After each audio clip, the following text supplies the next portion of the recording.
Alright guys, today we're going to start our lesson with the math sprint. So go ahead and get math sprint A and distribute it out amongst your desk. It should be labeled on your desk.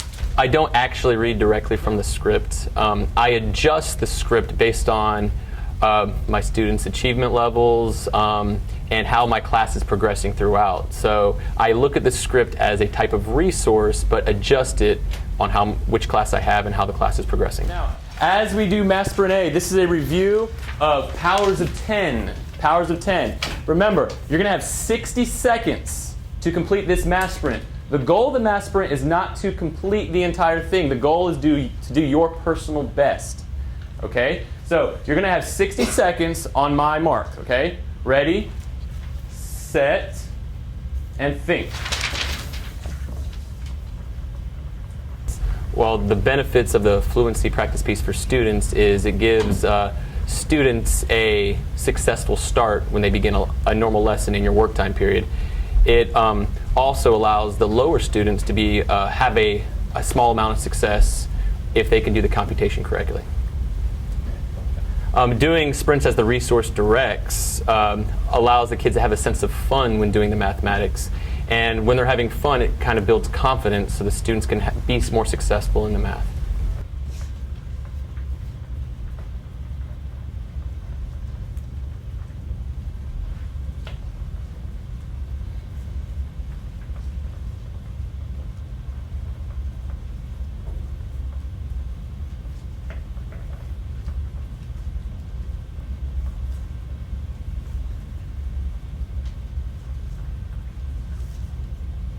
All right, time. Put your pencils down. Circle the last question that you answered. All right, remember, this is going to be a rapid fire session. So if you got it right, say yes. If you got it wrong, circle it. Okay, here we go. Number 1, 100. Yes. 2, 100. Yes. 1,000. Yes. 1,000. Yes. 10,000. Yes. 10,000. Yes. 300. Yes. 300. Yes. 310. Yes. 315. Yes. 315.7. Yes. 4,000. Yes. 4,000. Yes. 4,200. Yes. 4,280. Yes. 4,283. Yes. 50,000. Yes. 50,000. Yes. 57,000. Yes. 57,300. Yes. 57,310. Yes. 2,400. Yes. 34. Yes. 34.7. Yes. 34.07. Yes. 34.007. Yes. 63. Yes. 63. All right. Zach had the most this round. Everybody give him a hand. All right. Now, hands up if you got at least 1 right. 2 right. 3 right. 4 right. 5 right. 6 right. 7 right. 8 right. 9, 10, 11, 12, 13, 14, 15, 16, 17, 18, 19, 20, 21, 22, 23, 24, and 25, 26, 27, 28.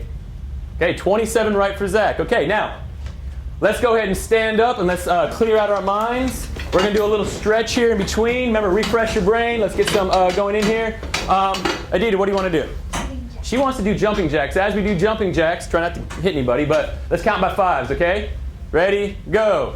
1, 5, 10, 15, 20, 25, 30, 35, 40. All right, stop. What do you want to do, Elena? Count by 5s and I don't know. What do you want to do? Squats. Let's do squats. All right, count by 5s again. Ready, go. 5, 10, 15, 20, 25, 30, 35, 40. All right, guys, let's go ahead and have a seat. Go ahead and put that one to the side and go ahead and pass out sprint B.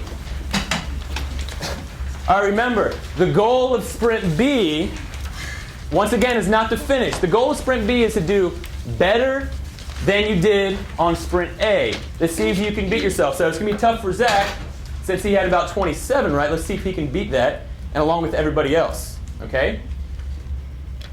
On my mark, ready, set, think.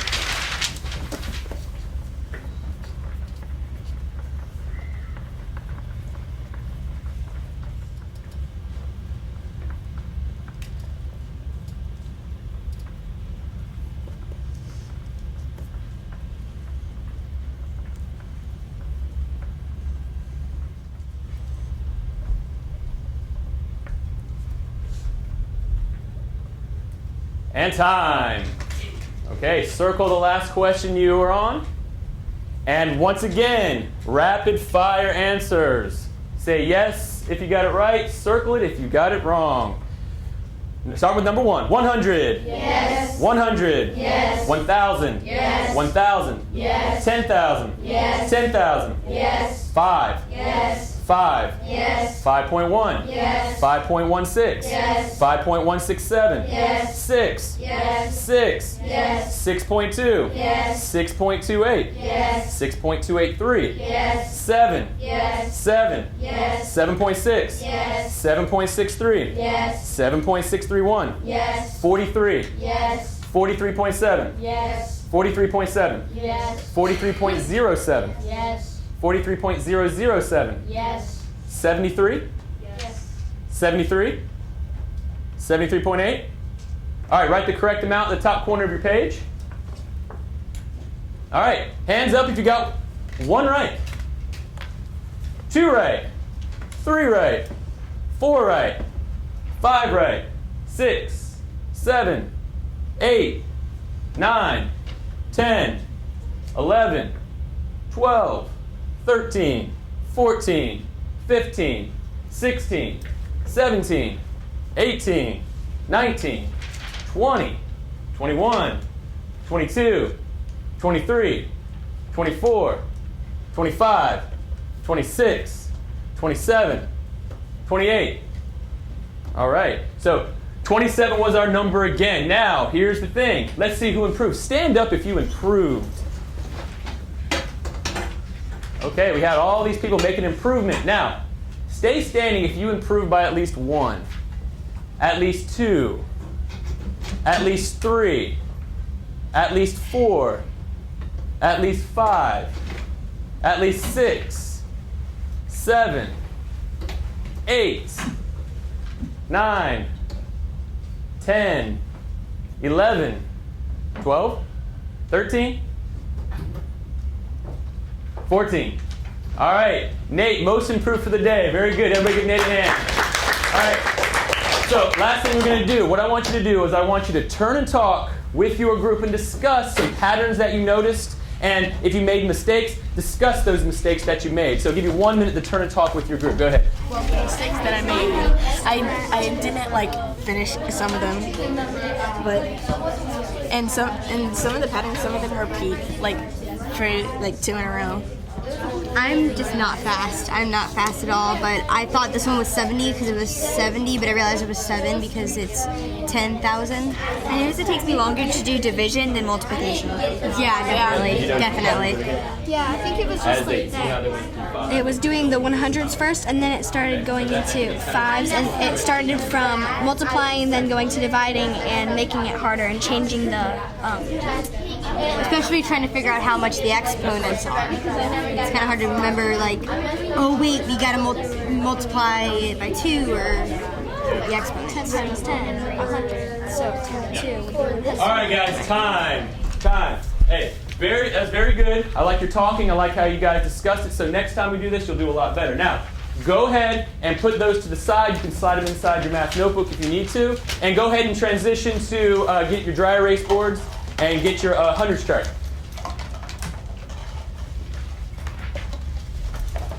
Okay, so what we're going to do now is our lesson review. If you recall from the last lesson, we were modeling how to do the algorithm and model it with using the place values. So what we're going to do here is we're going to do a quick review. So on your dry erase boards, we're going to write this problem right here, this expression. Write that on your dry erase board. Okay, and on your hundreds chart, you're gonna model it also on your hundreds chart. So you're gonna put, since it's 3/10 divided by 2, you're gonna put 3 discs in the 10th spot. Okay. Now, what we're gonna do here is we're gonna review what we did last lesson. At the same time you're modeling with your place value chart, you're also going to be doing the algorithm so you can make that connection between the two. Okay? So go ahead and get started on that, and I'll walk around. If you get finished early, you can start the next one. Okay? And you guys can talk while you're doing this. Make sure whenever you do the division, you bring up your decimal to the top before you finish, okay? Actually, you do that when you start the problem. So, looks like you had a good time with this one, so go ahead and model the next one. So, how are you going to start the next one off? While I'm aware the standard algorithm for division does not need to be mastered until 6th grade, so many of my students are using it. I felt it was important to include to differentiate for them. This is one example of decisions the teacher must make in planning. So when you erase that, make sure you set up the algorithm at the same time you do it, okay? Okay, same with you. See how you forgot the decimal at the top? That changes the number completely. So whenever you do the division, make sure you bring your decimal straight up, okay? Cross out. Make sure you bring your remainder over there. See, when you brought down 1, that 1 has to go over to the 100 spot. Okay. All right, so let's pause where we're at right there. Let's go ahead and take a look at just one of them to make sure we can use this model during our work time. So the first one, we should have started with 3/10 here. And as you were doing the algorithm, you noticed that 2 went into the 3/10 one time, and we had to regroup that 1/10. And if you notice, 1/10 is equivalent to 10 hundredths. And then we divide again. That 2 can go into 10 hundredths 1, 2, 3, 4, 5 times. So we should have had a 5 here. Okay? And our decimal stays in that consistent spot. So when you model the algorithm, it should have matched up with this. Okay?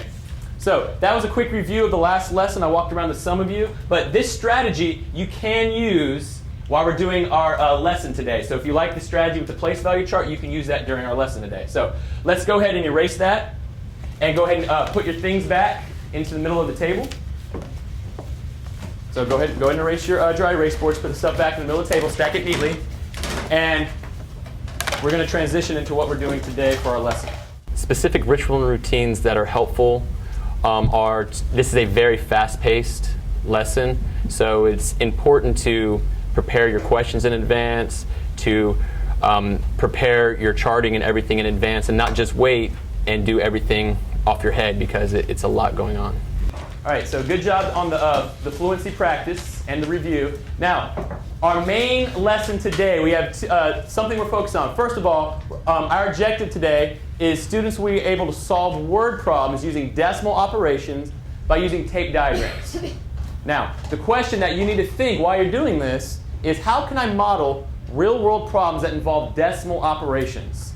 So, can anybody have a quick answer to that? Let's turn with your groups for about 15 seconds. How can you answer this right now? So talk with your group real quick. Go ahead. You can basically split up stuff. So how can I model into smaller real-world portions problems using? How can I model that? You can solve problems easier by splitting them in Okay. So let's go decimal ahead. form. you can use A tape diagram. You can use a tape diagram to split it into small. How will a tape diagram help you? It will help you by splitting it into smaller portions. Okay, you can identify splitting the apart portions. I like that. Okay. All right, that's time right there. So, Cody made a good point here. So, explain to me, Cody, how would you answer this question right now? A tape. Well, you would answer it by splitting the like the whole that you're using into smaller portions. And how would that be represented in a model? By a tape diagram. So you could use a tape diagram, which we've had experience with before, where you can actually see it broken apart, certain word problems. Okay, that's good. So that's the thing we're going to be focusing on today. We're going to be focusing on using tape diagrams like our objective states. Now, so what we're going to do here is I'm going to model one for you. So what I want you to do, I want you to listen to my thinking, listen to how I question myself when I'm going to answer this question right here. Okay? So you don't need to be writing anything. You're all listening to how I model this question. Okay? So this question says, Jesse and 3 friends buy snacks for a hike. They buy trail mix for $5.42, apples for $2.55, and granola bars for $3.39. If the 4 friends split the cost of the snacks equally, how much should each friend pay? Now, when I look at this problem, I want to think, okay, who and what is this problem about? Now, as I read the whole thing, it's about Jesse and his friends buying snacks. So my tape diagram is going to be represented by just the snacks, because that's what the problem is about. So my tape diagram represents snacks. Okay? So now the key to solving this problem is I want to go one sentence at a time. So when I read the first sentence, Jesse and 3 friends buy snacks for a hike, I identified the snacks, and I also identified there's actually 4 people that are buying the snacks. Okay? So that's something to keep in your mind. So now when I go to the next sentence, they buy trail mix for $5.42, apples for $2.55, and granola bars for $3.39. I notice that if this is my snacks, then this represents all my snacks, then I can incorporate these into my tape diagram. So if I do that, I can separate it into 3 sections for the 3 different types. So I have $5.42 for the apples. I have $2.50. I'm sorry, that was for the trail mix. Let me straighten that. That was for the trail mix. I have $2.55 for the apples. And I have $3.39 for the granola bars. I'm going to put GB for granola bars.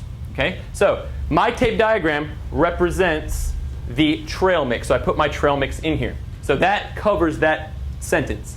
The next sentence, if the 4 friends split the cost of the snacks equally, I'm going to pause at the comma. So 4 friends splitting the cost equally.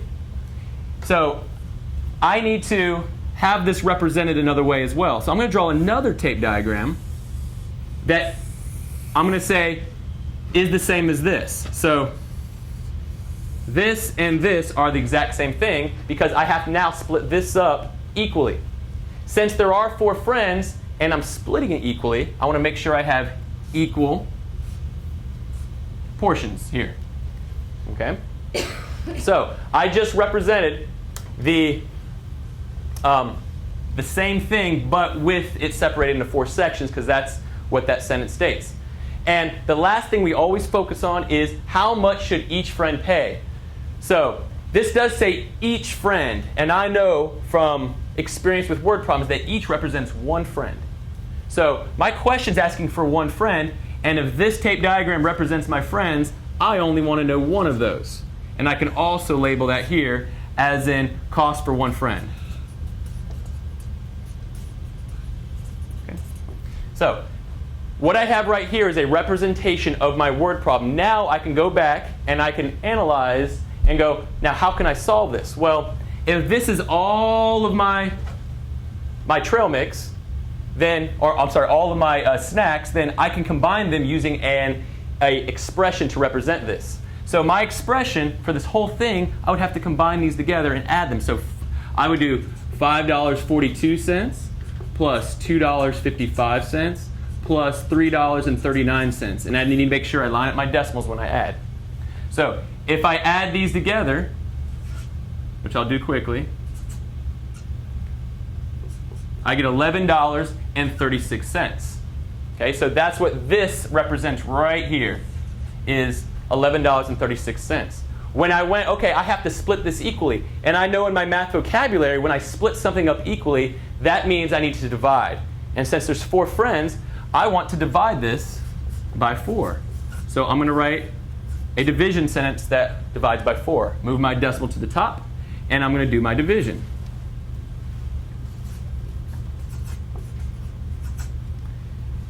And that will go in 4 times. So my equation, my expression was $11.36 divided by 4, and I got $2.84. That represents my 1 unit. And whenever I finish a problem, I want to make sure I understand my answer, so I'm going to write that in a complete sentence. So based on the problem, I can say each friend will pay $2.84. So I have a complete tape diagram that represents my problem, and I have my answer in a complete sentence. And we are using the algorithms as we do it. Okay? So that's my thinking as I do it. Now, what we're going to do is we're all going to look up here, and we're going to do this one together. So what I want you to do, I want you to get out your problem set that's at your table, You should have it under your journal, your problem set, and this is going to be number 1. So as we're doing this together, I want you to also represent this on your problem number 1 too. So we're going to do it together. As I do it, you're going to do it as well. So the first thing we're going to do is read the question. Okay? So Mr. Fry distributed $126 equally among his 4 children for their weekly allowance. How much money did each child receive? So what I want you to do, I want you to turn and talk with your group and ask yourselves who and what this problem is about. So go ahead and do that. 4 children split up the money all into 4 groups into the 4 children, so they all get it equally. All right, time. So Quintessa, who and what is this problem about? It is about Fry and however you say his name, but Fry and the 4 children and the money for the children's allowance. So it's talking about the money for the children's allowance. Very good. So how can I represent that in a tape diagram? What should I do? What should I do, Bailey? You should split the tape diagram in 4 squares. So, okay, before I do that, first of all, let's make our tape diagram. Okay, so we should all have a tape diagram. Okay. Now, I understand you said in 4 squares. We'll get to that in a second. What does this tape diagram represent? Who can tell me what this tape diagram represents? Enzo. The total amount of money. Okay, the total amount of money. And Enzo, I'm going to follow this up. How can I represent the total amount of money? What can I do to make sure we know that's the total amount of money? You could make a squiggly line and put under it, this is the total amount of money. Okay, we could do that. We could call that a bracket in math language. Okay, so it looks like a squiggly line. So I could do a squiggly line, also known as a bracket, and write this is $126, which is our total amount. Okay?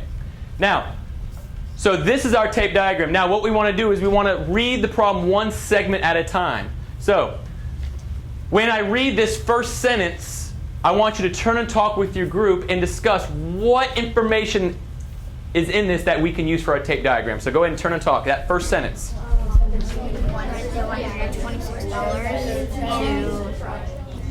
Because now we know how much money we equally is, and it gives the 4 children.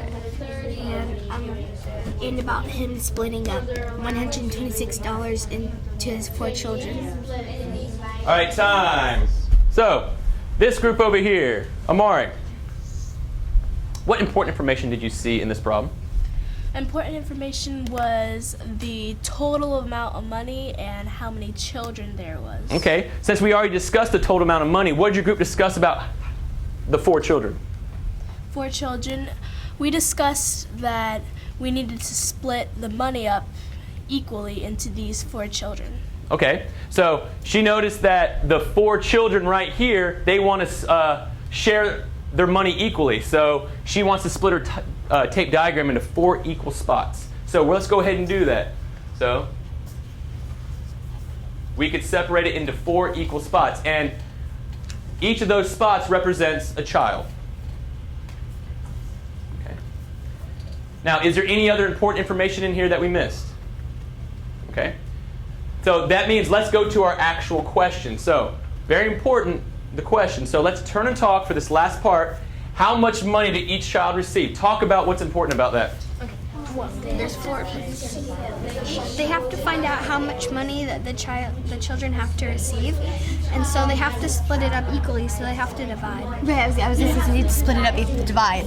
They mainly have to find so they can divide the total by 4, because they mainly just need to find 1, because they all got it equally. Right. All right, time. So, Lakia, how can I represent this question in my tape diagram?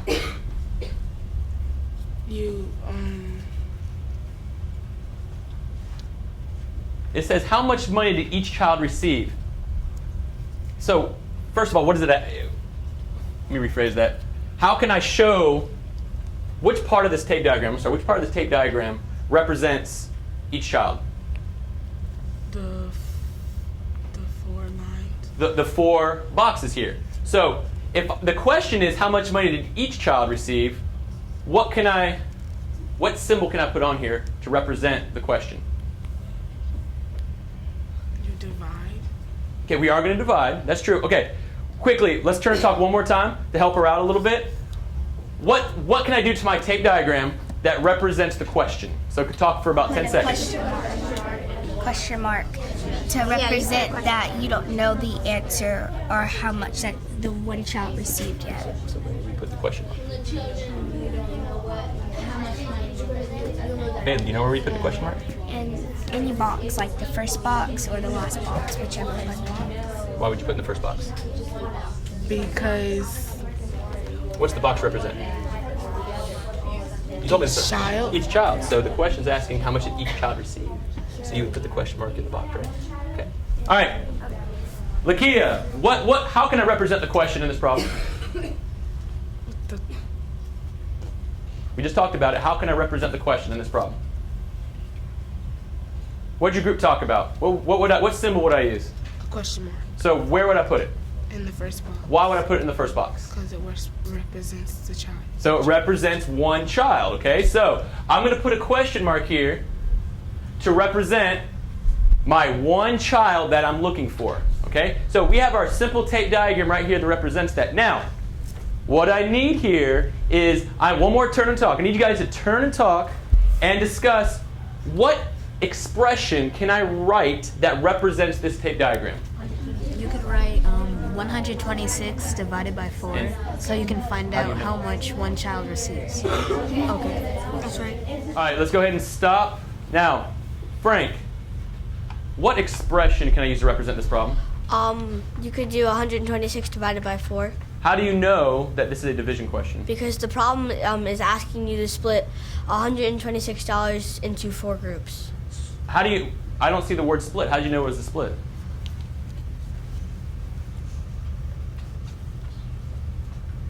It says distributed. Okay, so you saw another clue here. Distributed also means the same thing as split, so they're splitting it apart, which could mean a division problem. So he says we're going to do 126 divided by 4. Okay? Now, let's go ahead on your paper, go ahead and do that algorithm as I do it to make sure you can check my work as well. So let's go ahead and do that.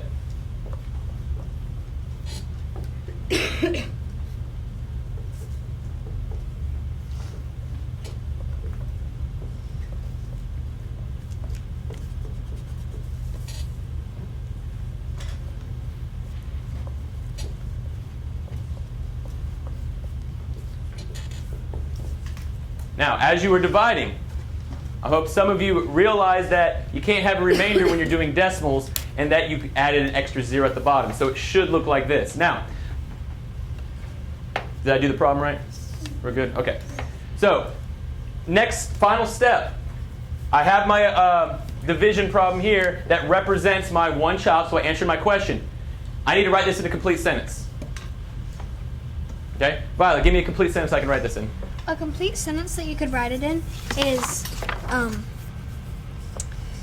that Mr. Fry had $126 and he needed to distribute it between his 4 children, and each child got $31.05 from the $126. I'm going to do the shortened version of this, so I have to write a paragraph. So each child, finish that. Each child got $31.05 out of the $126 Mr. Fry had. Got a question for you. You see where this is at? 0.5? Is that the same as 5 cents? No, What's it the same as? 50 cents. Because we're doing money, we have to make sure we use that place value holder to represent the 50. Okay? So he got $31.50. Each child got $31.50.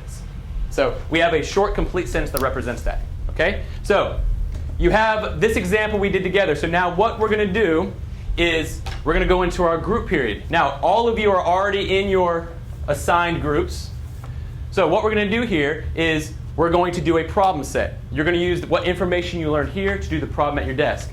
First things first. So go ahead and flip to your rubric.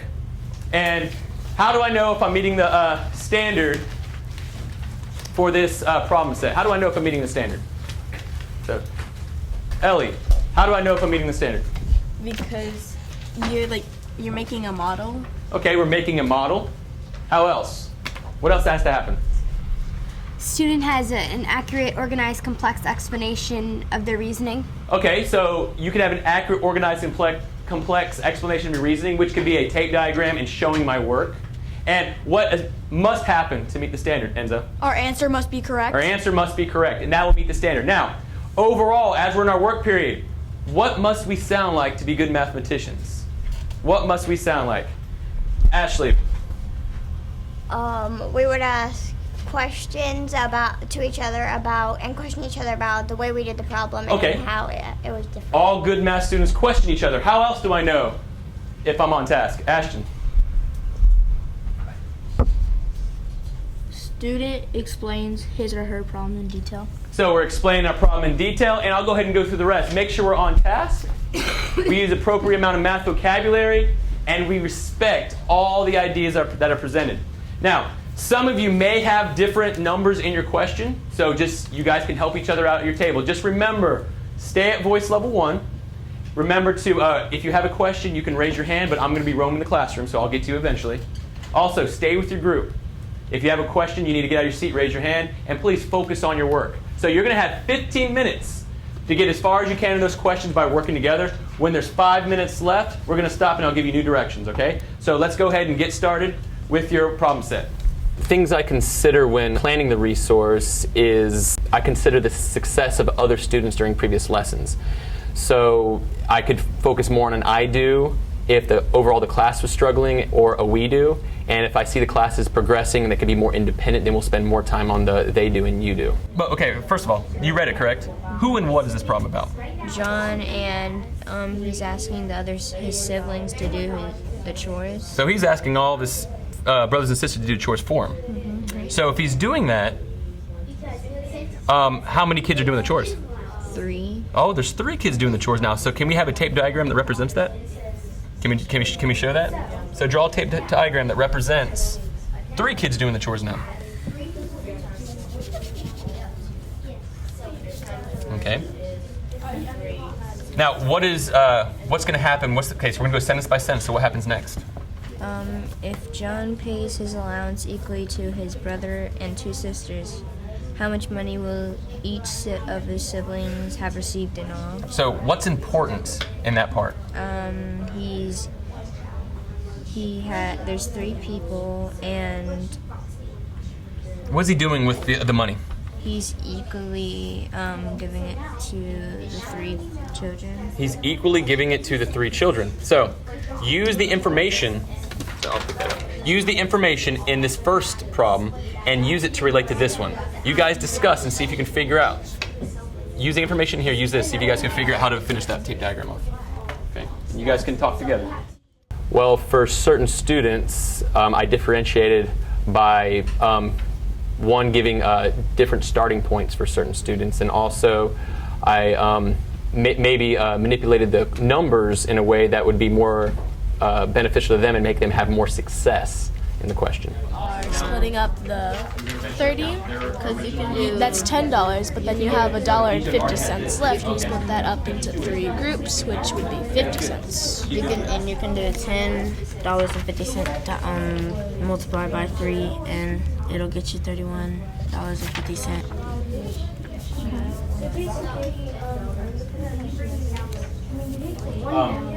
Okay. I just did the addition, and there was something that I had to carry over, and it was a 1, and that's exactly what I needed. So. Okay, so how are you going to incorporate that into the problem? You add what they had to what they have now. Okay, so you're going to add the original amount they had to what John split his up into, correct?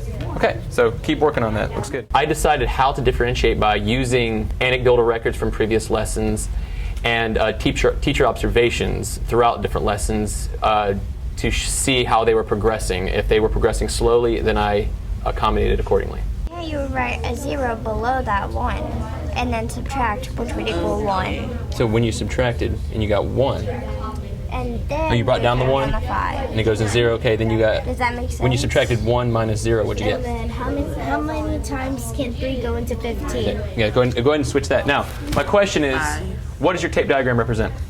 It represents how much money that John has and splitting up amongst his 3 siblings. So you're splitting John's money up amongst his 3 siblings. Okay. So now the question is asking how much the children receive in all. So is 1050 how much they receive in all? Because remember, we're using part A to help us out. So how much do they receive in part A? They receive $31.50. So they already have $31.50. So now you say you're splitting up John's money. So what do I have to do in order to find out how much they have in all? You have to add $31.50 to what John gave them. Okay, so make sure we represent that in an expression when you do it. All right, good. 2 tape diagrams. Depending on how you do it, I made 2 tape diagrams to do mine to add what they got when John paid them and what they earned from their father. Oh, I understand. So, what does this represent? Thank you. No problem. Each sibling gets $10.50. Okay, that's perfect right there. But remember, we have to go back to the question, make sure we read it carefully. It says, how much did each child receive in all? Now, if I was to go back to part A, and remember, we have to use part A to also answer part B. We have to add $10.50 to how much the other 3 children got. Okay, you hear what he said? Up here, each child already had $31.50. So if you're splitting John's money up, that means you have to give an additional $10.50 to each child. You see what I'm saying? So what do I have to do to figure that out? Add $31.50 plus $10. Okay, to figure out their actual total in all. Okay?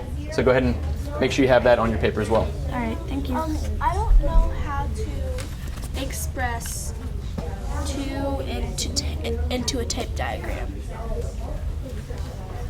Which one? 2. Okay, so go ahead and discuss this one with them. When they get there, see if you guys can figure it out as a group, then I'll come back, okay? So I want you to talk with your group about that, okay? $42. They each get $42. Yeah. Okay. Do you guys know how to do it? How to express it into a tape diagram? I'm not sure just because 23 centimeters taller than Olivia, and Olivia is half the height of Lucas. If Lucas is 1.78 millimeters, how tall are Ava and Olivia? Express their heights in centimeters.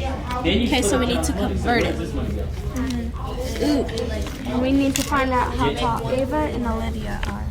Right, so you're taking John's money. Back of our channels and convert all that into centimeters, since they use meters and Lucas's height. So we have meters. So how many centimeters are in 1 meter? Then you're giving them this. Centimeters. 7. Well, we have feet. How many centimeters are We in have 1 feet meter? and meters are connected, and feet and centimeters are connected. Okay, let me ask you guys a question. Who and what is this problem about?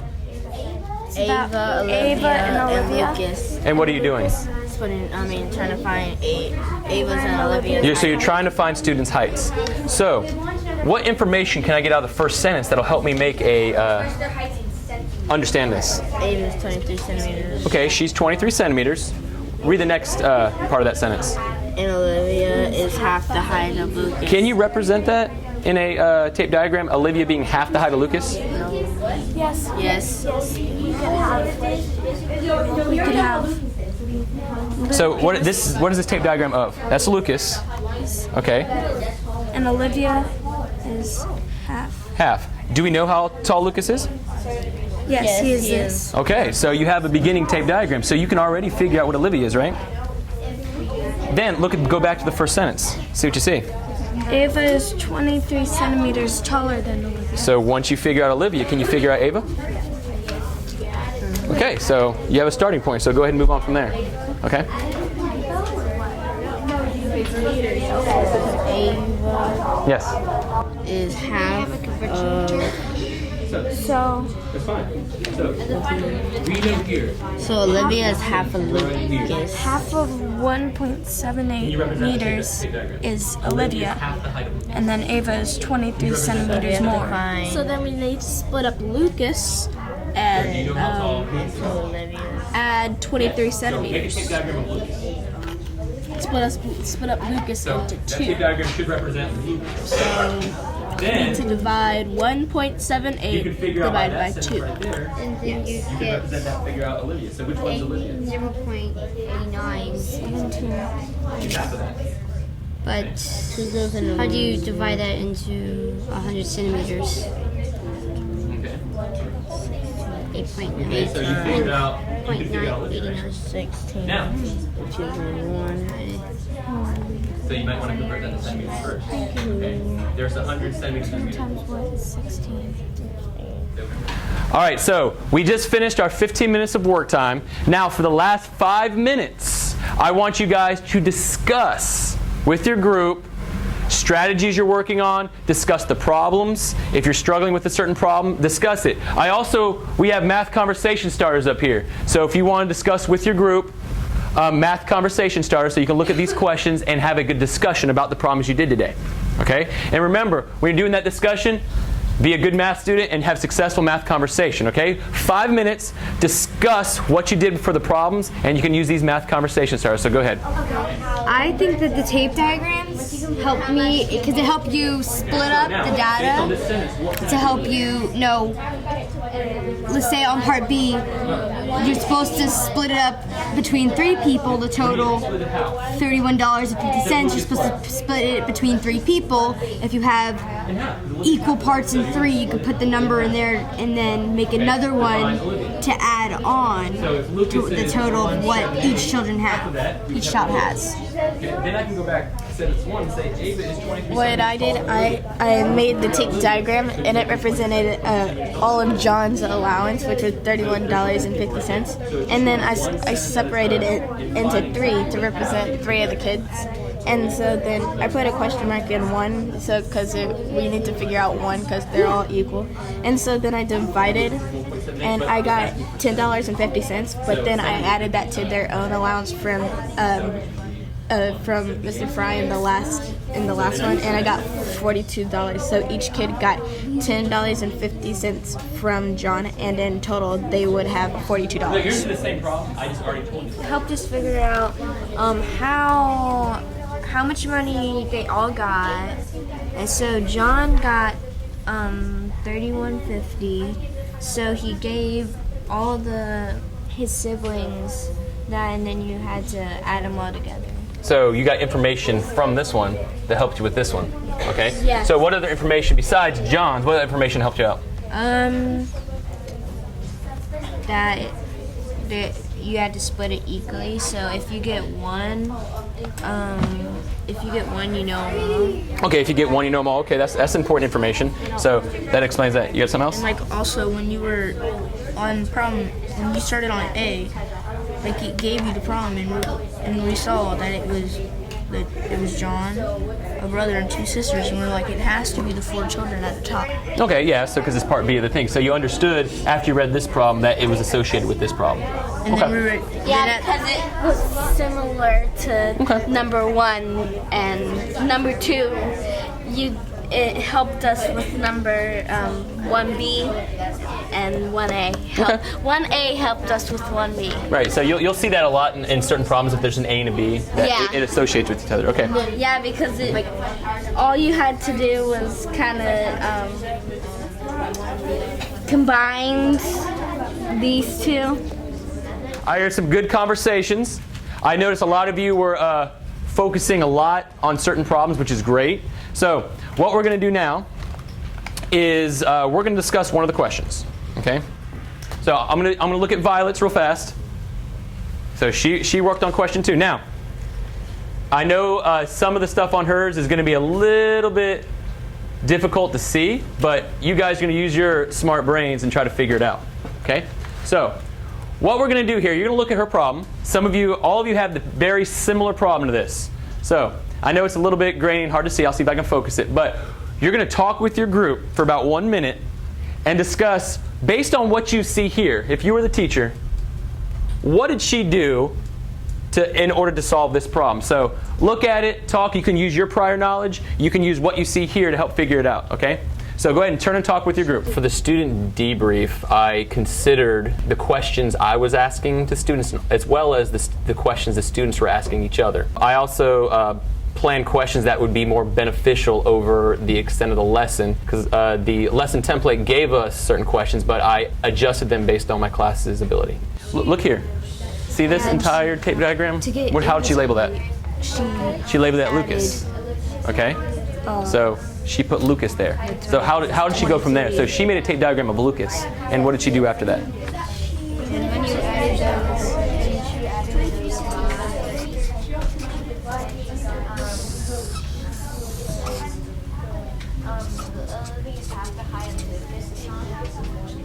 She did a tape diagram of Lucas, and then for the other half, she did Olivia, and then divided it.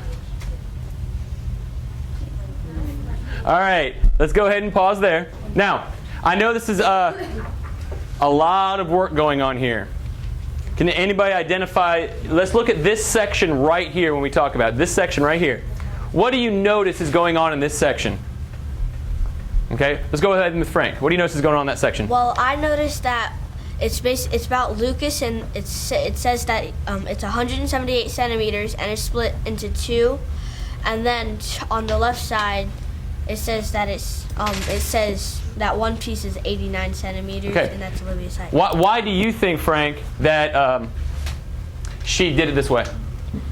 Well, I think she did it that way to help her understand like what 1/2 of Lucas's height is. Okay, so in the problem, they gave us what Lucas was. So she noticed here, or Frank noticed, I'm sorry, that half of it, according to the problem, is Olivia.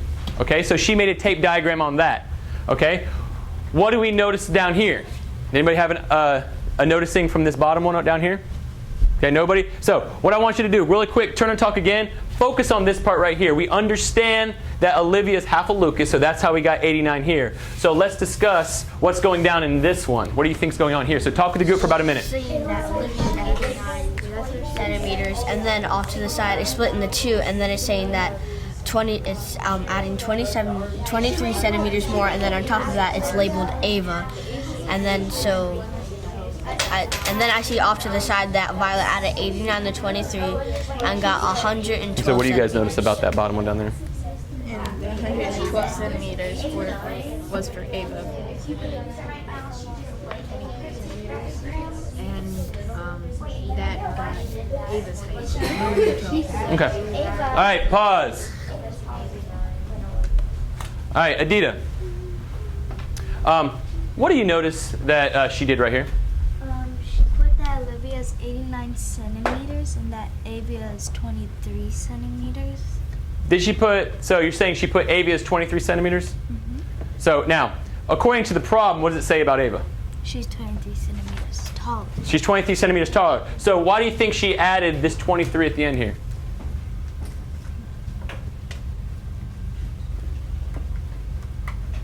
So when I'm looking at this, you said she's 23 meters taller.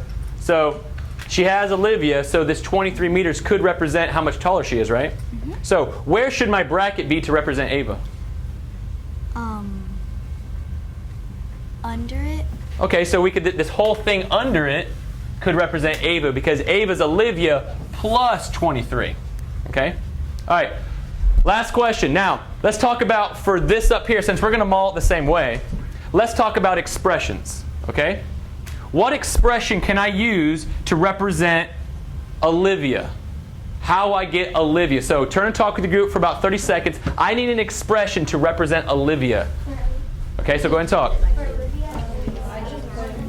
1.78 meters divided by 2.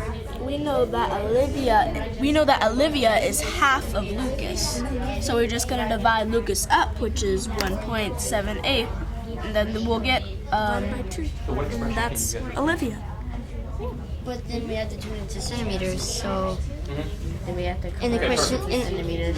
because the question requires us to put in centimeters. This is express their heights in centimeters. To find out Ava. All right, let's pause there. Isaac, how can I represent Olivia? Find Olivia. What expression could I use? You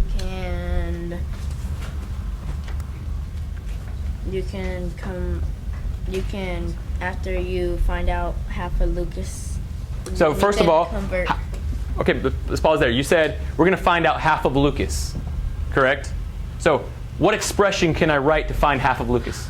You can divide 1.78 into 2. I can divide 1.78 divided by 2. And I can do that work, which I'll do really quick, which I get 0.89 or 89 hundredths. Okay, so what were you going to say after that? And then you have to because at the very last thing it says express their heights in the centimeters. You have to convert it into centimeters. And so can you remember how to convert to centimeters? Okay, anybody want to raise their hand? How do we convert this to centimeters? Armand? 1 meter equals 100 centimeters. So we can multiply by 100, which if we did our powers of 10 this morning, we can move the decimal twice. So this is the same as 89 centimeters. Okay? So down here, what expression, we're going to turn and talk again, what expression can I use to represent this tape diagram to find out Ava? Go ahead and talk.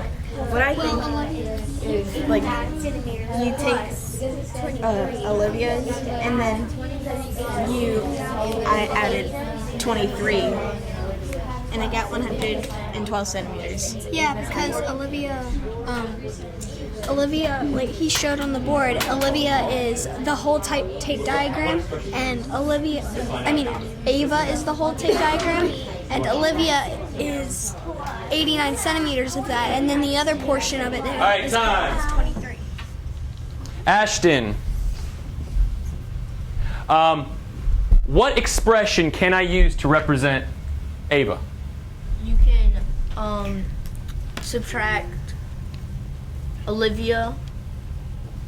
No, you can add Olivia plus 23. Why are we adding 23? Because in the problem it says Ava is 23 centimeters taller than Olivia. So now can you tell me the expression? Since we're adding, what's the expression with numbers? So we have Olivia. So how do I write the numbers here? 89 plus 23. 23. So that's our expression, 89 plus 23. Then when I add those together, I get 112 centimeters. So I have an expression that represents Olivia and I have an expression that represents Ava based on the problem here. Now, final question. Question. I need this answer in a sentence. Turn and talk. 10 seconds. Give me a good sentence. Ava is 89 centimeters, while Ava is 112 centimeters, and Lucas is 178 centimeters. Lucas, because it doesn't ask for Lucas. All right, pause. Pause.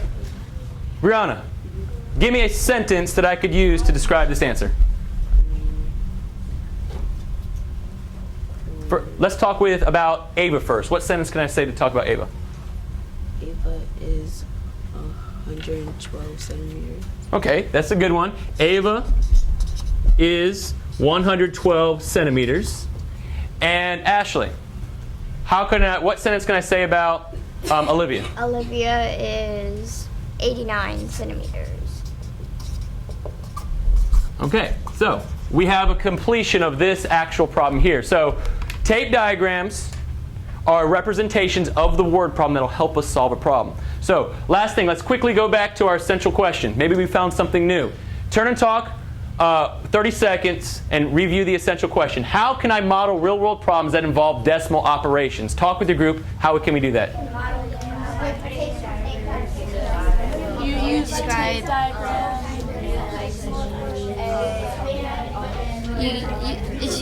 It could be mainly used to, like when you're shopping, you know how it shows you ounces and you're comparing to food brands, see which more you get out of for a cheaper price. Decimals can be useful for that. All right, pause. Who's got a good answer to our essential question? Who's got a good answer? All right, Cody.